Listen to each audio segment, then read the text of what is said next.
Mr. President, ladies and gentlemen, as a teacher, a trusted colleague and a friend, I'm extremely pleased to present the orator this morning, Professor Bawantha Gamage. Professor Bawantha is a renowned specialist general and laparoscopic surgeon with a gifted pair of hands, with extensive experience in laparoscopic, colorectal, adrenal and hernia surgery, inspiring leadership skills, and an excellent research profile.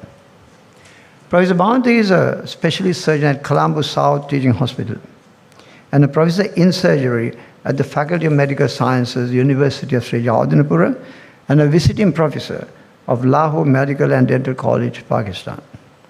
He is a current vice president of our college. He is also a member of the Board of Examiners in the membership examination of the Royal College of Surgeons of Edinburgh, the Sri Lankan supervisor for medical undergraduates of the James Cook University, Queensland, Australia, and medical undergraduates of the University of Gothenburg, Sweden.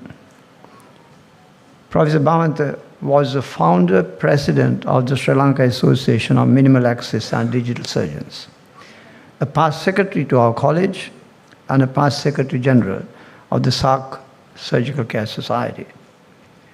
Bawantha had his primary and secondary education at DSNNI College, Colombo. He was an all-rounder, deputy head prefect, representing cricket at school, and athletics and badminton at national level. Young Bawantha had a brilliant undergraduate career in the inaugural batch of students at the Faculty of Medical Sciences, University of Jayewardenepura, obtaining a first class in second MB with distinctions in all subjects, first class in the third MB, and a second class upper division honors in the final MBBS. He became second in the batch. Brilliant girl called Manori, who was his lifelong sweetheart, is now the lifelong partner. The present dean of the same medical faculty, and the professor of pediatrics. The couple is blessed with two beautiful and exceptionally talented girls, Lienia and Manuli. As a teacher, and now as an emeritus professor in the same department, I have observed with enormous satisfaction the phenomenal rise of our first batch student, house officer in the unit, lecturer, senior lecturer, and now a full professor, Bawantha Gamage. Minimal access surgery was the passion of young Bawantha. I saw it from the first day. He was trained by two expert surgeons, Dr. Mahanama Gunasekara and Dr. Sarath Kumara Kollere in Sri Lanka, and subsequently underwent specialist training in laparoscopic surgery in Colchester University Hospital, UK, under watchful eye of the expert laparoscopic surgeon, Professor Tan Arunapuram. He has also obtained training in France and India, obtained a diploma in laparoscopic surgery in France, and fellow of the Association of Minimal Access Surgeons of India, Pharmacy, in addition to his MS Colombo and FRCS England. He is a fellow of the College of Surgeons of Sri Lanka and a recipient of the Doctors Academy Fellowship awarded by the Christie NHS Foundation Trust UK. Professor Bawantha Gamage pioneered the creation of the Sri Lanka Association of Minimal Access and Digital Surgeons, SLAMADS. SLAMADS was his brainchild. SLAMADS was created under the auspices of the College of Surgeons of Sri Lanka. He was his founder president. SLAMADS has reawakened the young surgeons and provided the ideal platform to showcase their laparoscopic skills, skills training workshops, academic symposia, journal publications, and laparoscopic video competitions, which we all saw yesterday live. SLAMADS have become extremely popular among surgical trainees and laparoscopic surgeons of today. In a short period of time, SLAMADS obtained recognition from the Association of Laparoscopic Surgeons of Great Britain and Ireland, Association of Minimal Access Surgeons of India, and Korean Society of Endolaparoscopic and Robotic Surgeons. Professor Bawantha has managed to secure one training fellowship annually in South Korea for our young surgeons through SLAMADS. Professor Gamage is recognized as a trainee in colorectal surgery by the Association of Surgeons of India. For the first time in Sri Lanka, Professor Gamage got the recognition as a supervisor by the Christie Doctors Academy, Manchester, UK, to train their ST8 trainees in laparoscopic colorectal surgery at Colombo South Teaching Hospital and the first training completed 1-month fellowship in January 2025.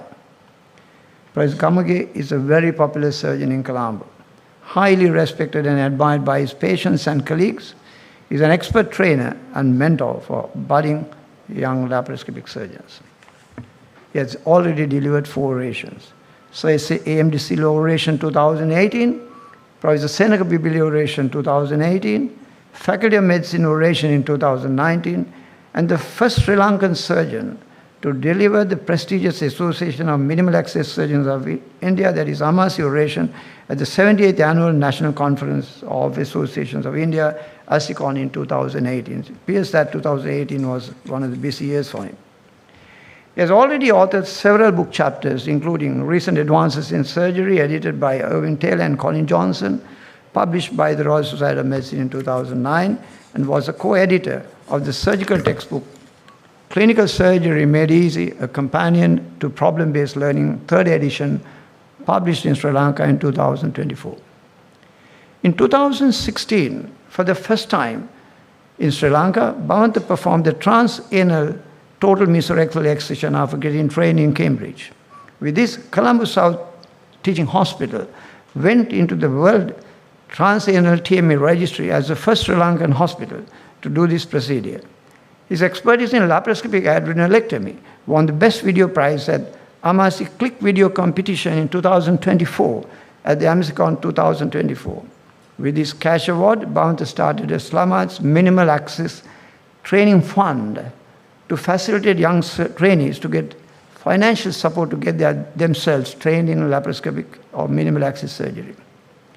It was Professor Bawantha Gamage who led the team from Colombo South Teaching Hospital for the prestigious award, the Best Surgical Team of the Year, BMJ South Asia Award, which he won in 2018 again for pioneering the implementation of modified ERAS protocol for colorectal surgery in Sri Lanka. Professor Bawantha continues his passion to cricket. During the tenure of office as a secretary of the college in 2011, he reformed the College of Surgeons cricket team and captained the college team from 2012 to 2014. He's also a passionate photographer.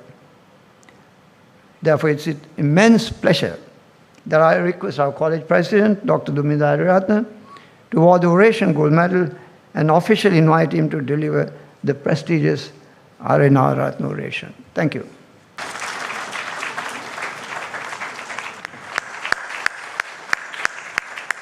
My dear sir, thank you very much for your heartfelt, kind introduction.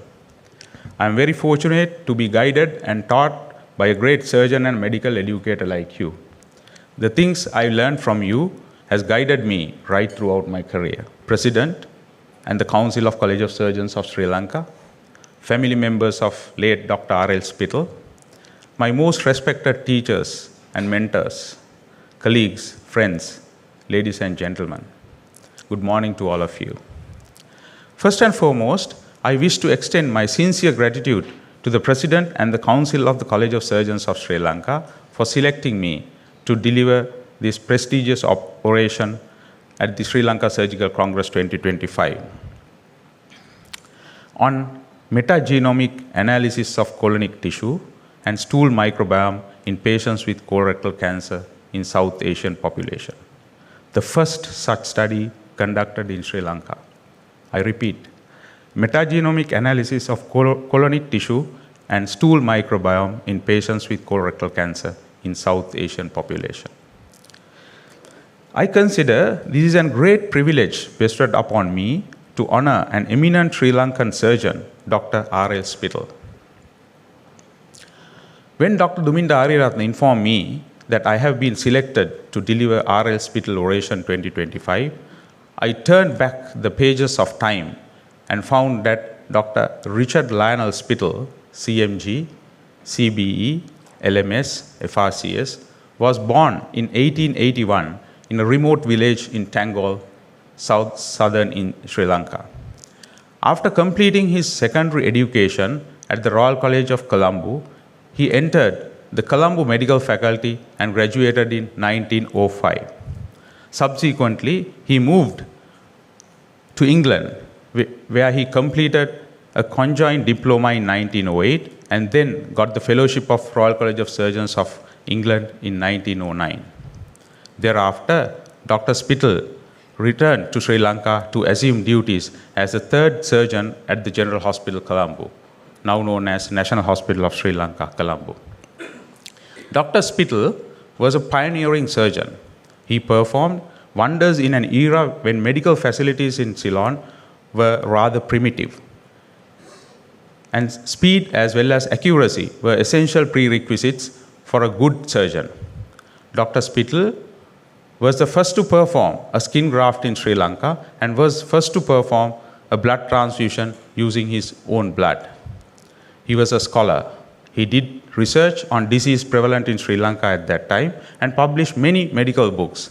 Some of well-known medical books include Basis of Surgical Ward Work and Essentials of Surgery. Dr. Spittle was a surgeon with multitude of skills. Apart from being a scholar and a teacher, he was a naturalist and a prolific writer.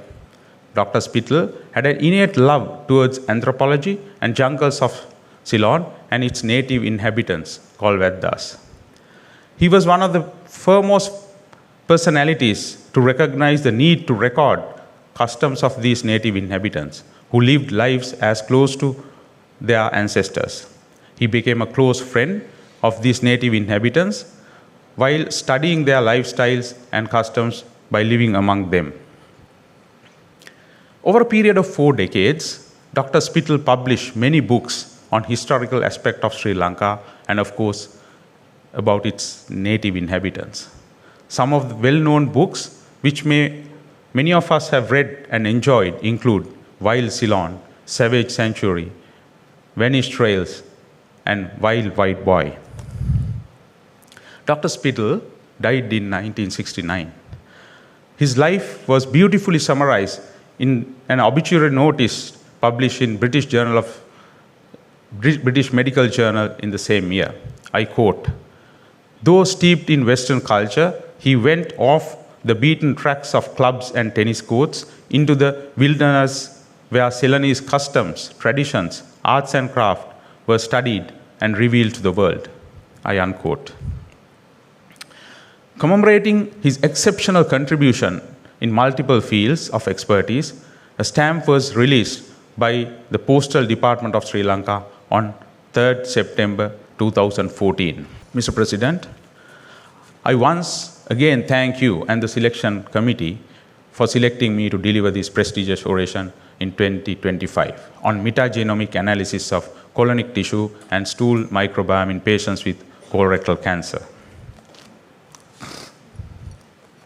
I understand, other than the microbiologist and immunologist in this audience, this terminology is not familiar. And of course, for surgeons, this may be totally novel.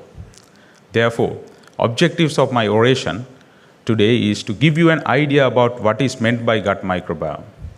Also to tell you what is the influence of gut microbiome to our health and what did we do in our study. And also, what are the future opportunities we can explore in this fascinating field.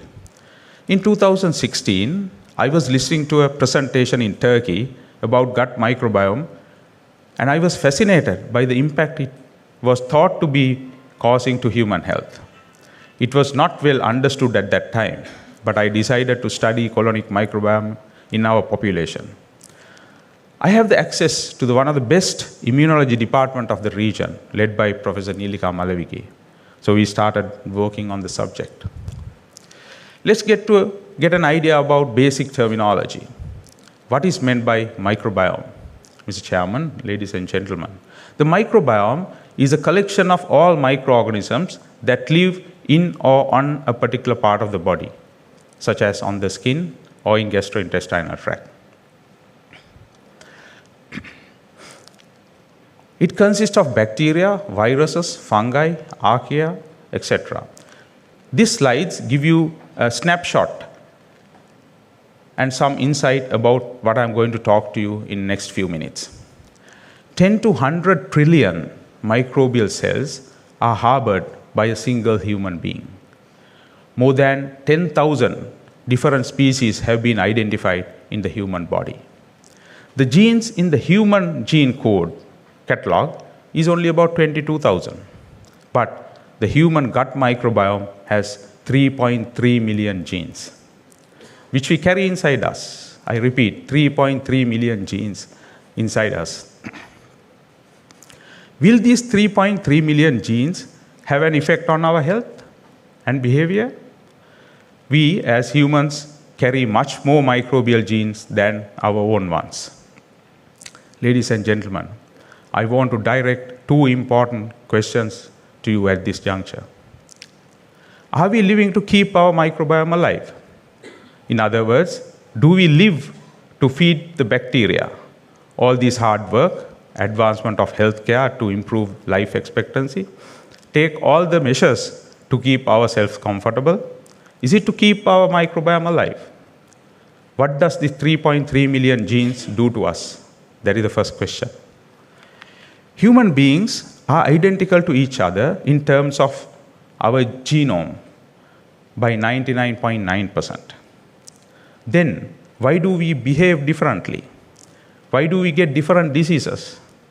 Why do you respond differently to treatment and medication? There could be many reasons, but Mr. Chairman, although we share same genes in 99.9%, 80 to 90% of us have different microbiome inside us. So, the second question is whether our behavior and diseases we get and the response to the treatment is influenced by microbiome. Let's try to answer these questions. With those questions in mind, let's move to the topic of colorectal cancer. It is globally the third most commonly diagnosed cancer in males and second in females, with significant variation around the world. We know incidence in Sri Lanka is rising. About 40% of our patients are young and 60% of our patients present to us in advanced stage. According to the 2021 Cancer Registry, if you look at this graph, it is the second most commonest cancer diagnosed in males and the third most commonest cancer diagnosed in females. What are the risk factors for colorectal cancers? We know, most of us know the risk factors. It's genetic, diabetes, obesity, diet. We know inflammatory bowel disease, alcohol consumption, all these are known risk factors. We know how the genetics involved in colorectal cancer, but it is only about 5%. But it is difficult to explain the exact mechanism how diabetes and obesity increases the risk of colorectal cancer. But we know diabetes and obesity directly influence the composition and the diversity of gut microbiome. The question is, which influences what? Whether diabetes, obesity, and diet influences the composition of our gut microbiome, or microbiome influences us in getting diabetes, becoming obese, and decide what we eat. What does gut microbiome do inside us? It helps to break down food and its components. It protects the gut from pathogenic bacteria. It helps to shape and regulate our immune system. It synthesizes essential enzymes. It produces bioactive molecules like short-chain fatty acids, which influence the health of the gut mucosal cells and gut mucosal barrier, and it regulates our immune system. This is well proven. Studies have shown that the microbiome that produces substances which crosses the gut mucosal barrier will escape into the bloodstream, and some of them escape the detoxification in the liver and crosses the blood-brain barrier to act on central nervous system. This pathway is called gut-brain axis, and it is a two-way communication mechanism.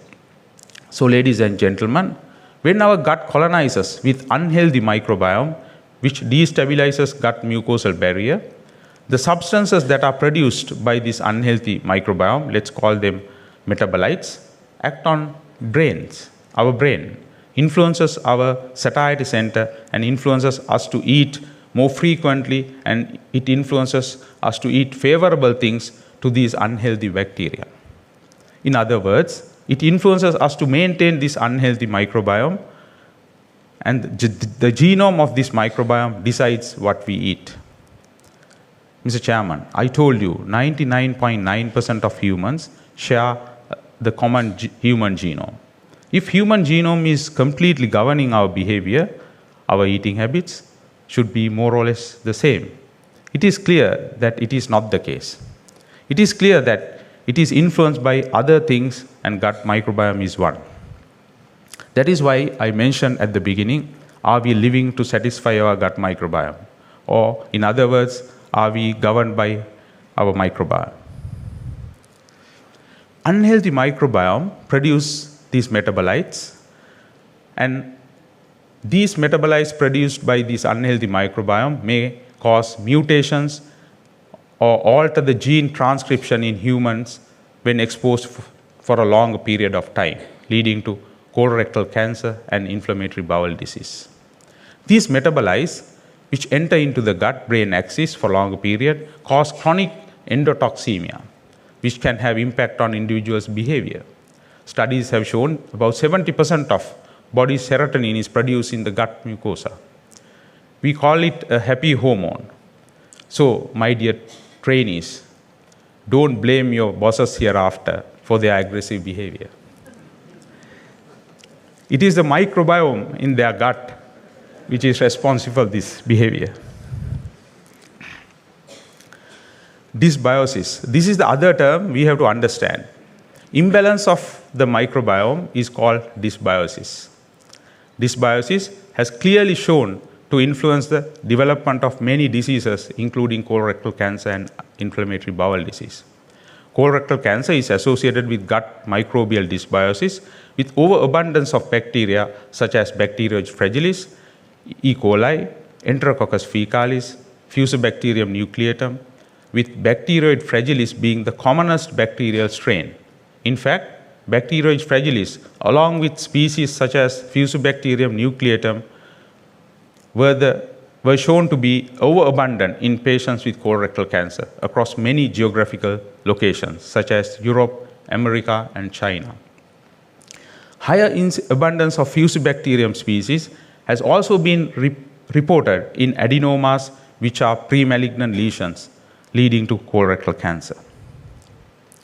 Mr. President, this study shows South African population have got healthy microbiome which produces more short-chain fatty acids, which improves gut health as compared to European population. Rural Africans eat grains, legumes, vegetables, which are high in fiber, whereas Europeans eat processed foods, meat, dairy products, which are low in fiber and high in sugar. When the composition of the gut microbiome in these two groups were compared, Africans had bacteroids in 57%, Europeans had firmicutes, 51%. Africans had significantly higher gut microbial richness and diversity. I'll explain these two words in a minute. Ladies and gentlemen, hope I have managed to give you some insight about gut microbiome and its influence on our health. However, almost all of these studies that I have quoted were done in Western world with high red meat intake. In contrast, South Asians predominantly have plant-based diet and relatively low red meat intake.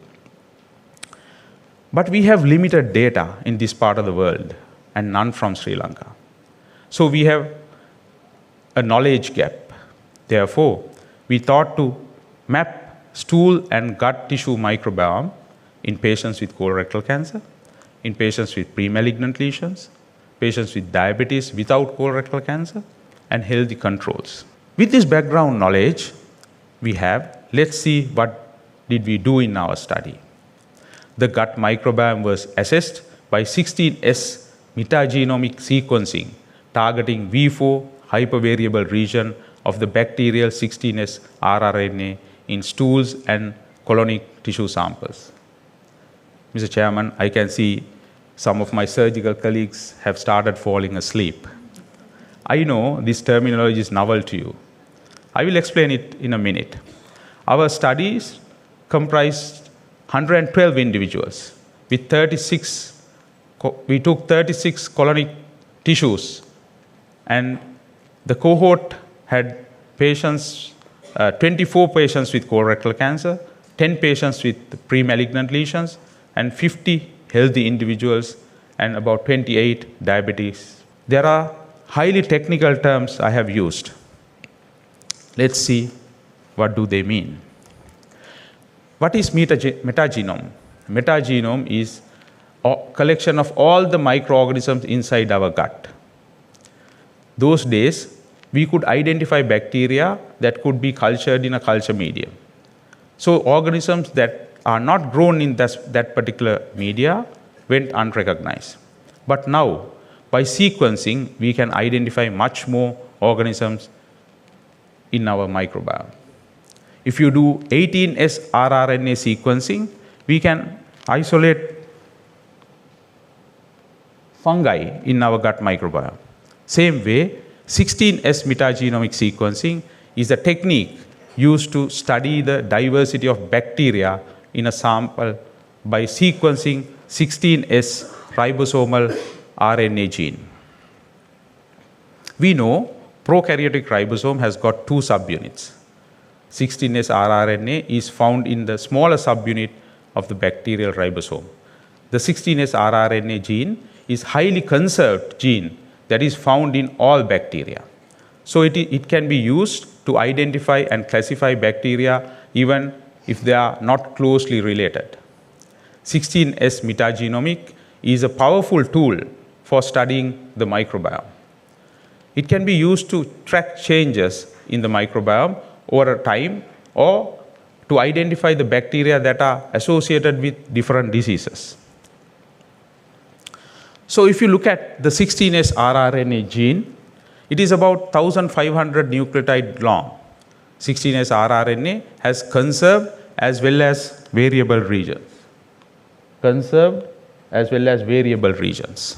There are 9 hypervariable regions in 16S rRNA gene, which are labeled from V1 to V9 in this diagram. The V4 variable region is the most commonly used hypervariable region to identify and classifying bacteria.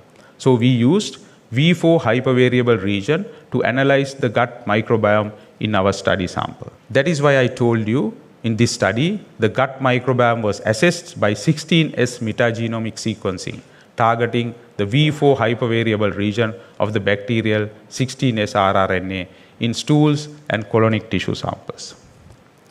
This summarizes our study design. Our cohort consists of 112 individuals who came to Colombo South Teaching Hospital in year 2017 and 2018. We excluded recent antibiotic users.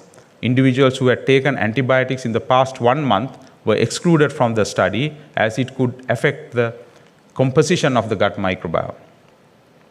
Stools were collected from all 112 individuals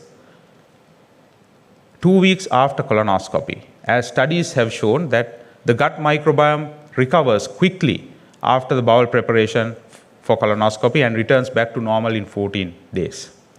Tissue biopsies were taken from 36 individuals, 18 of which had colorectal cancer and 18 were healthy.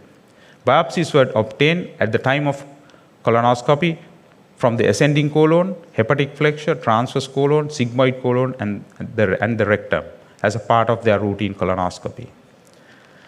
ERC approval for this study was given by Ethics Review Committee of the Faculty of Medical Sciences of the University of Sri Jayewardenepura, and all patients who participated in this study gave written informed consent.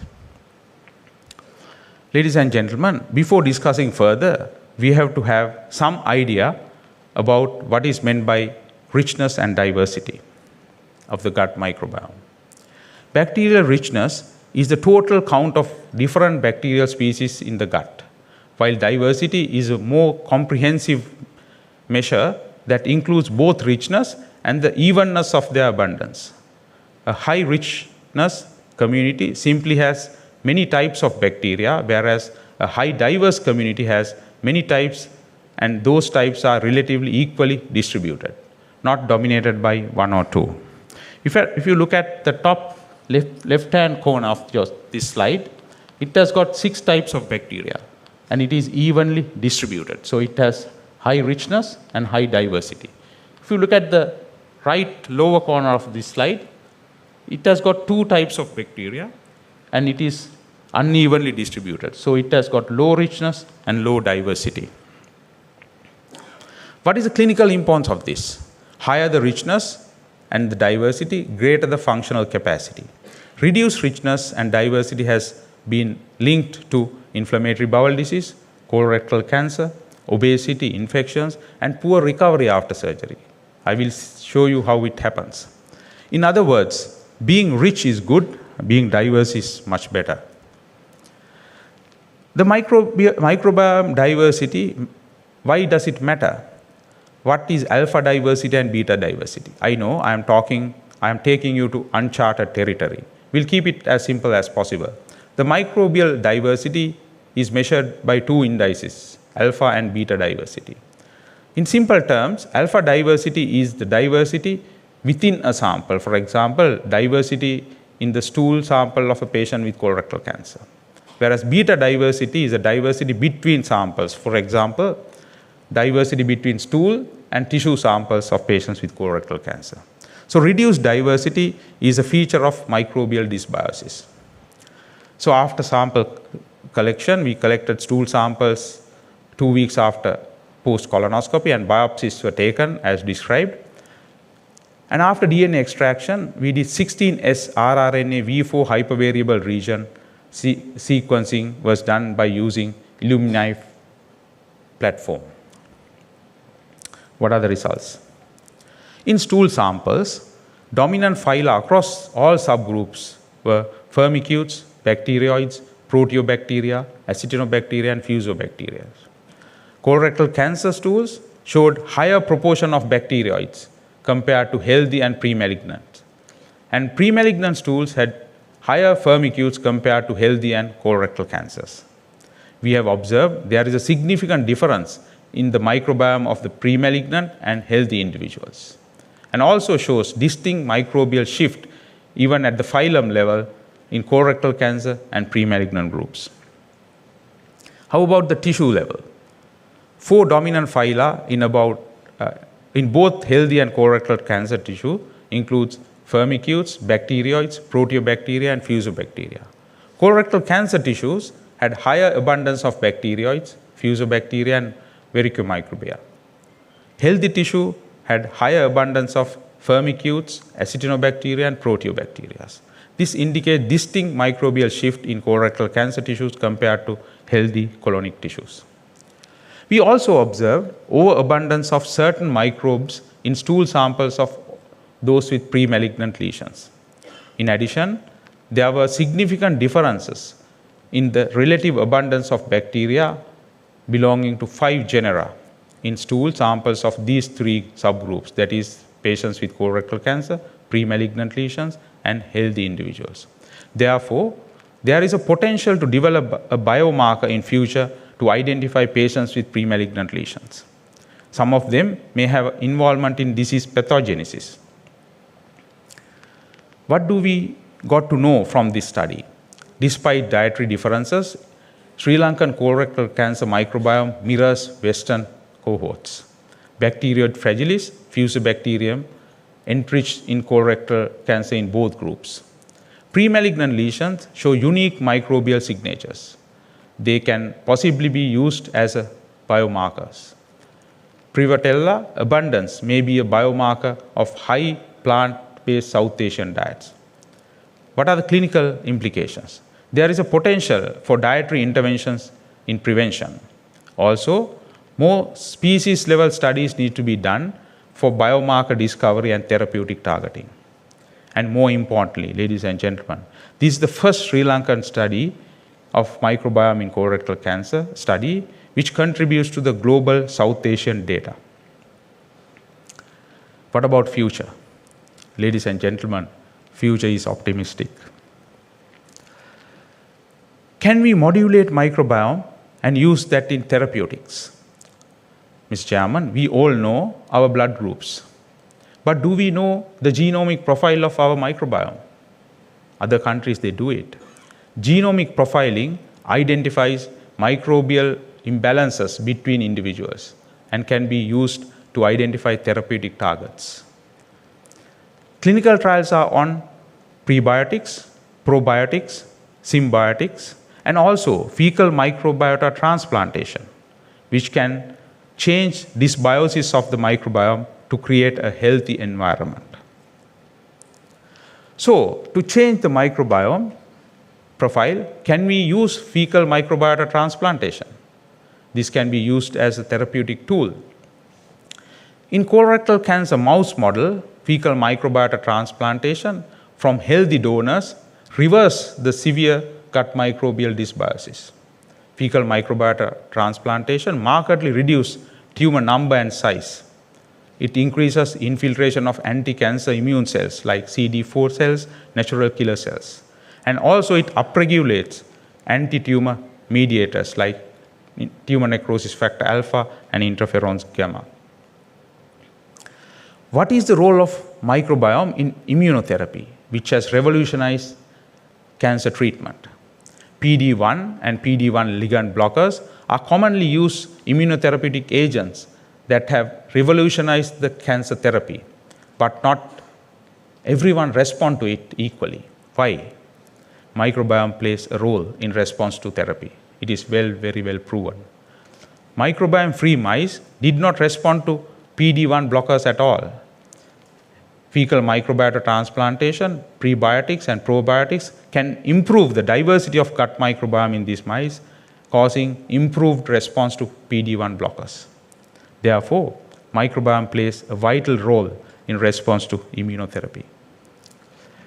Ladies and gentlemen, Mr. President, that is about immunotherapy. Let's discuss what we as surgeons experience in day-to-day practice. A lot of people compare surgery and aviation industry. Both of these expose people into high-risk situations. We know if a surgeon makes a mistake, patient may die. And if a pilot makes a mistake, not only the passengers, but pilots also dies. Therefore, after a plane crash, aviation industry makes a root cause analysis. We surgeons, if our patient dies, do we do a root cause analysis in Sri Lanka? No. We do have morbidity mortality meetings, but do we do a root cause analysis? No. We may say this patient had anastomotic leak and died. Why leak occurred? Because this patient is a high-risk patient. That is the comment we made. But if you look at the high-risk patients in whom we have made the anastomosis, majority didn't leak. In the same way, the patients whom we thought never going to leak have leaked. Why? We do not know. We have not done a root cause analysis. Can microbiome play a role? This is a fantastic study published in 2009 in the International Journal of Colorectal Disease. This says surgeons cannot predict accurately the cause of anastomotic leaks. But that era, part played by gut microbiome was not well understood. Now the things have changed. Also, is there a role played by gut microbiome in post-operative adhesion formations? Post-operative paralytic ileus. We know we do same surgery by the same team, same duration. Some people develop post-operative adhesions. Some people develop paralytic ileus. Why? Do you know that the gut microbiome influences post-operative paralytic ileus? The metabolites that produced by the gut microbiome acts on the synapses of the submucosal nerve plexuses, causing paralytic ileus. How about anastomotic leaks?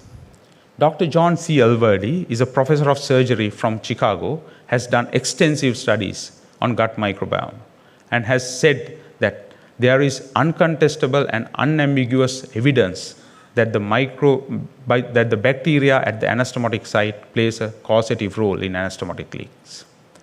Anastomotic leaks are now thought to be an infective disease. It is true that our traditional causes of anastomotic leak definitely important. When you do a root cause analysis, there are enough evidence to say gut microbiome play an important role in anastomotic leaks. So in other words, to minimize anastomotic leaks, what can we do? We can do one of three things or combination of these. We can get rid of harmful bacteria. We can restore the healthy microbiome as soon as possible after surgery. We can block the action of harmful metabolites to anastomotic healing that are produced by this microbiome. How about getting rid of bacteria, harmful bacteria? What is the place for oral mechanical bowel preparation? This is a fantastic study published by Dilip Lobo's team in 2015 from Nottinghamshire. They have analyzed 23 randomized controlled trials and published this meta-analysis.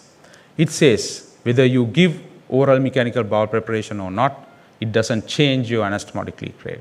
It doesn't change surgical site infection rates. It doesn't change paralytic ileus rates. However, this study was published by using oral mechanical bowel preparation and adding oral antibiotics into this. This has shown reduction of anastomotic leak rates, reduction of paralytic ileus, and reduction of surgical site infections. So now the recommendation is to use oral mechanical bowel preparation with antibiotics in rectal cancer and left colonic anastomosis. How can we restore microbiome as soon as possible after surgery? This is where enhanced recovery plays a role. Early feeding, not using opioids, are the key things in ERAS protocol. I am not sure when Prof. Henry Kiel from Copenhagen described multimodal rehabilitation, that is the ERAS, currently we call it, in 1997. When he introduced this, I don't know whether the people have understood these causes played by microbiome. In 2016, however, this study was published and showed morphine promotes colonization of anastomotic tissue with collagenase producing Enterococcus faecalis and causes anastomotic leaks. The third mechanism is that can we block the harmful metabolites that are produced by microbiome at the site of anastomosis? Studies in mice have shown that local application of tranexamic acid have reduced the anastomotic leaks. Mr. President, ladies and gentlemen, I have taken most of you into the uncharted territory in the surgical field in Sri Lanka. The things to explore are enormous and fascinating. What are the things we learned and what can we do in future in this field? We know the gut microbiome diversity and the types of species present do affect the susceptibility to colorectal cancer and possibly progression. Can we manipulate the gut microbiome to prevent and treat colorectal cancers? Probiotics, how effective are they? What type of probiotics can we use and for how long we can use them? Can we intervene with diet to prevent colorectal cancer in high-risk families and also in the population as the whole, as colorectal cancer is increasing in young age group in Sri Lanka? Fecal microbiota transplantations, there are many trials in Western countries. Should we consider these things in Sri Lanka? Can we use certain microbiome species as diagnostic markers? We need more species level studies for this. Alter the gut microbiome to minimize anastomotic leaks. In Colombo South Teaching Hospital, we have been using phosphate enemas and oral antibiotics in our preparation of our patients with rectal cancer and left colonic anastomosis. And we have shown that anastomotic leaks rates are comparable to the rest of the world. Should we start genomic profiling of microbiome in Sri Lanka? With this thought, Mr. President and the Council, I conclude Dr. R.L. Spittle Oration 2025. Thank you. Before moving away, I sincerely thank all the patients who participated in this study, Vice Chancellor of the Jayewardenepura University and the Dean, Research and Ethics Review Committee of the Faculty of Medical Sciences of the University of Sri Jayewardenepura for ironing out all red tapes to start the study. Director of the Colombo South Teaching Hospital, the staff of the endoscopy unit, and the staff members of the University Surgical Unit in Colombo South Teaching Hospital. Dr. Umesh Jayaraj, Chamil Lakmal, and Mevan Tudava for helping me in doing slides, and all distinguished invitees. Dr. Sahan Kumar is doing her studies in USA, started this project with me and Neelika. And Dr. Diyanath made all the data analysis, while Tibu helped me in organizing the presentation. If Neelika is not behind this study, this project would have been never possible and not a reality. Thank you very much, Neelika, for your continuous support. Ladies and gentlemen, I am standing in front of you today as a clinician is because of these fantastic surgeons who taught me things beyond textbooks and operating theaters. No doubt, they trained me to become a surgeon, but much more importantly, they showed me the path to develop non-technical skills, which are much more important in collaborative work in day-to-day practice. Emeritus Professor Mohan De Silva guided me to get trained under these excellent surgeons. Dr. Sarath Kumara Kullure, thank you very much, sir. He's in the audience today. And Dr. Mahanama Gunasekara, he is away for family commitment today. And Mr. Tan Arulampalam, who is still extending his support and expertise to the surgical fraternity in Sri Lanka. Tan, I know you are online. Thank you very much. Vision of late Professor Dayasiri Fernando as a first professor of surgery in my department keeps this team tied together. Our Department of Surgery at Colombo South Teaching Hospital, the Faculty of Medical Sciences of the University of Sri Jayewardenepura. The surgical trainees in this country call this the A-team. And it is my second home, currently led by Professor Aloka Patirana, with Professor Deepaka Veerasekara and Professor Srinath Chandrasekara, Tejana, Malit, and Kanchana. Without their support, I did not have time to concentrate on these projects.